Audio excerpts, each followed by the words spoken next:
Okay, so now the FAA says aircraft in the area are at risk at all altitudes. So I wanted to ask you, how rare is a warning like this?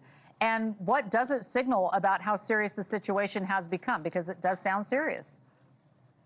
It is pretty rare. Of course, it isn't rare in a state of war, obviously. I don't think they assume Venezuela is going to be shooting down U.S. Airplanes. And U.S. airplanes overflying Venezuela is, at this point, kind of rare also. But it's a message, to be sure, that they expect the country to be unstable.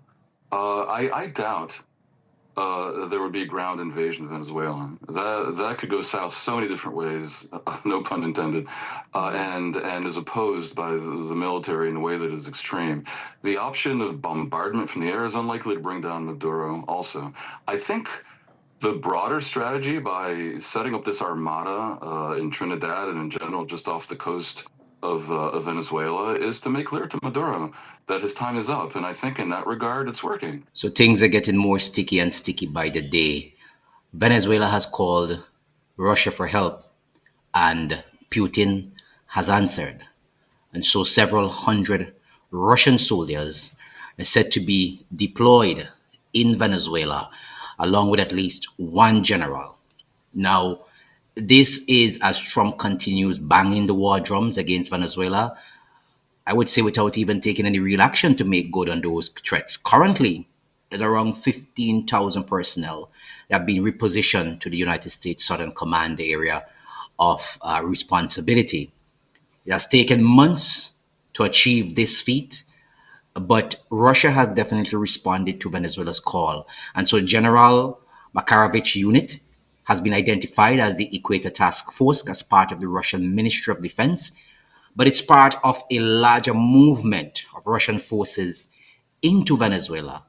For instance, the Russians have been flying plane loads of military equipment into the country since the start of the geopolitical crisis. Now, that's between Caracas and Washington. Listen to Colonel McGregor when he talks about what happens if the United States gets bogged down in Venezuela and the Russians decide to go in and fight on behalf of the Venezuelans. The problem is, what if this does turn into a long-term insurgent war that we frankly have no interest in fighting, especially if it's orchestrated at least partially and supported partially by the Russians? If you were a Russian looking at the damage we've been trying to inflict on Russia for the past 3.5+ years, would that not occur to you to exact some retribution against us? I think it probably does.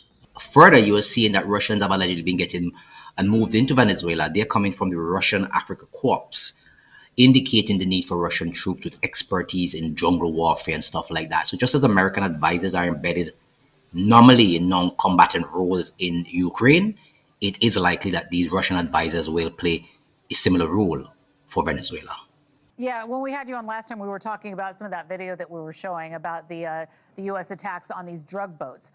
And House Democrats spoke to reporters this week about their opposition to any potential U.S. military operations against Venezuela. And this comes of what Massachusetts Congressman Seth Moulton had to say. Let's listen here.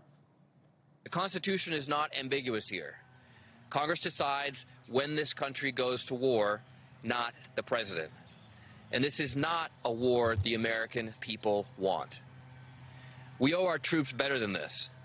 They deserve leaders who look out for them and for our country and keep them out of moral and legal danger.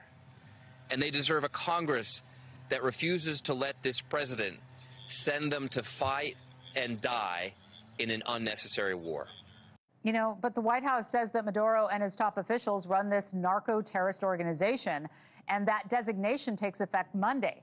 So when you take a look at the timing here, how might that deadline drive the likelihood and timing of any U.S. action? Well, I mean, it doesn't obligate the U.S. to do anything, but it constitutes justification and could, in the end, should Trump attempt to get Congress to justify war powers in this case, it might give him an argument. But then again, the idea that Trump will wait for Congress to give him the green light seems a little fantastical, not only because that's not in his nature, but also because the track record of the House and Senate GOP in staying his hand. In very clear cases where he violated the law, like in my view, as you know very well, Laura, the tariffs, it's bad.